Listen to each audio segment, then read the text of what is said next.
Welcome to Kenton Teaches. Enjoy the video. In this video, I will explain how to play Return to Castle Wolfenstein multiplayer. First, you will need to own the game, which is readily available on digital storefronts. Once installed, it is highly recommended to apply the Real RTCW mod. This community-made update includes essential fixes and improvements, ensuring the game runs smoothly on modern computers. It also bundles the EO RTCW engine, providing widescreen support and other quality-of-life enhancements for a better experience. Once your game is set up, launch the multiplayer executable. From the main menu, navigate to the multiplayer section to access the server browser. Be sure to change the source filter to Internet and click Get New List to populate the available servers.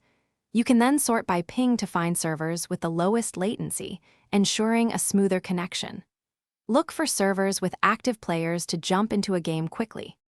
Return to Castle Wolfenstein multiplayer is a team-based, objective-focused experience. You will choose from one of 4 classes: Soldier, Medic, Engineer, or Lieutenant, each with unique abilities. Your primary goal is to collaborate with your teammates to complete mission objectives, like destroying enemy installations or capturing key points.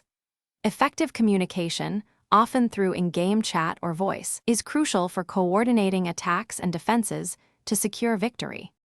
To further enhance your multiplayer journey, consider exploring the vast array of community-made maps and modifications.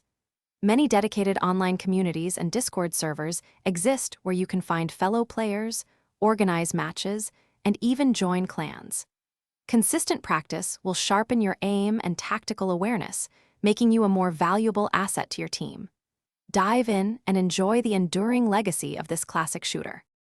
Thanks for watching. Please subscribe if this video was helpful.